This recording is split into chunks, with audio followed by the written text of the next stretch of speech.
வணக்கம். இன்றைக்கி நம்ம பார்க்க போகிற சமையல் ஒரு ஆரோக்கியமான கஞ்சி ரெசிபி தான் பார்க்க போகிறோம். நிறைய கஞ்சி ரெசிபிஸ் வந்து பார்த்துக்கிட்டே வரோம்.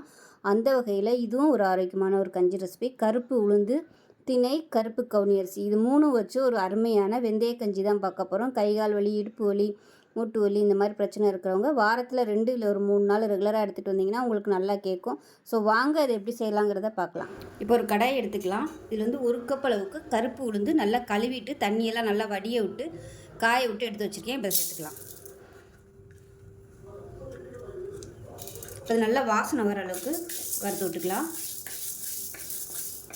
ஒரு அரை மணி நேரம் இல்லை 1 மணி நேரம் காய விட்டிங்கன்னா போதும். ரொம்ப காயணும்னு அவசியம் இல்லை. ஏன்னா நம்ம வறுக்கத்தான் போகிறோம், அதிலே வந்து அது ட்ரை ஆயிரும். உளுந்து நல்லா வறுபட்டு வச்சு கலரும் மாறிடுச்சு, நல்ல ஒரு வாசனை வருது. இது வேறு பிளேட்டுக்கு மாற்றிக்கலாம். இப்போ அதே கப்பில் 1/2 கப் அளவுக்கு திணை, இதுவும் கழுவி நல்லா காய விட்டு எடுத்து வச்சுருக்கேன். இப்போ இதையும் நல்லா வறுத்துக்கலாம். திணை நல்லா வறுபட்டுருச்சு, நல்லா அப்படியே பொரியுது பாருங்கள், வெடிக்குது படப்படன்னு. இப்போ இது வேறு பிளேட்டுக்கு மாற்றிக்கலாம். இப்போ இது கூடவே 1/4 கப் அளவுக்கு கருப்பு கவுனி அரிசி சேர்த்துக்கலாம். இப்போ இதையும் நல்லா வறுத்துக்கலாம். இதுக்கு பதிலாக நீங்கள் வேறு அரிசி சேர்க்குறனாலும் சேர்த்துக்கோங்க, இல்லை வெறும் கருப்பு உளுந்து திணை மட்டுமே நீங்கள் சேர்த்துக்கலாம், உங்களோட விருப்பம் தான். இப்போ இதுவும் நல்லா புரியணும். இதுவும் கழுவிட்டு நல்லா காய விட்டு தான் எடுத்து வச்சுருக்கேன்.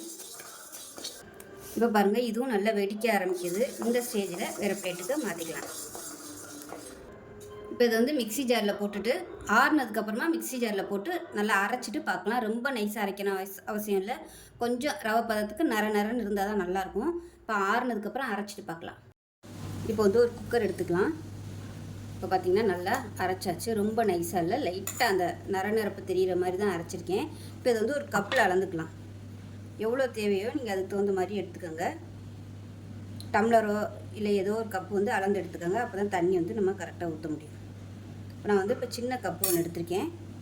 மெஷரிங் கப்பில் இது வந்து 1/4 கப் அளவு எடுத்திருக்கேன். இந்த அளவு எடுத்தோம்னா ஒரு 2 வந்து ஒரு 3 பேர் சாப்பிட்ற அளவு கிடைக்கும். இப்போ வந்து எடுத்து சேர்த்துக்கலாம். இப்போ இதே கப்பில் ஒரு 6 கப் அளவுக்கு தண்ணி ஊற்றிக்கலாம்.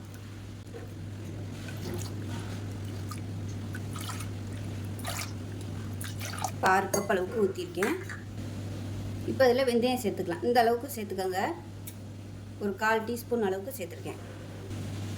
இப்போ கொஞ்சமாக உப்பு சேர்த்துக்கலாம். இது வந்து டைரெக்டாக வந்து குக்கரில் வைக்காமல் பாத்திரத்தில் போட்டும் கொதிக்க விடலாம். ஆனால் வெந்தயம் போட்டிருக்கிறதுனால வெந்தயம் வந்து நம்ம டைரெக்டாக நம்ம பாத்திரத்தில் வச்சு வேகும்போது வெந்தயம் வேகிறதுக்கு டைம் ஆகும். இந்த மாதிரி குக்கரில் வச்சிட்டோம்னா வெந்தயம் வந்து சீக்கிரமாகவே வெந்துடும். அதனால நான் வந்து குக்கர் யூஸ் பண்ணியிருக்கேன்.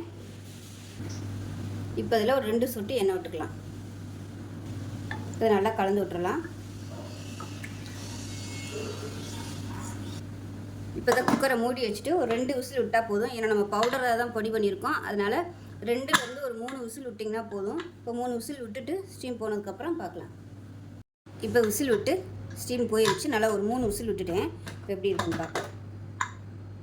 பாருங்கள், சூப்பராக வந்துருச்சு. கரெக்டாக இருக்குது, குடிக்கிற பதத்துக்கு கரெக்டாக இருக்குது. அதனால் தண்ணி அளவு வந்து கரெக்டாக ஊற்றிக்கோங்க. கூட ஊற்றினாலும் பரவாயில்ல, குறைச்சி மட்டும் ஊற்றிட்டிங்கன்னா உங்களுக்கு அடி பிடிக்க ஆரம்பிச்சிடும். இப்போ இதில் வந்து தேங்காய் பால், நல்லா கெட்டியான தேங்காய் பாலை சேர்த்துக்கலாம். கேஸ் ஆன் பண்ணலை, அமர்த்தி தான் வச்சுருக்கேன். அந்த சூட்லேயே வந்து சரியாயிடும். தேங்காய் பால் வந்து உங்களோட விருப்பம் தான்.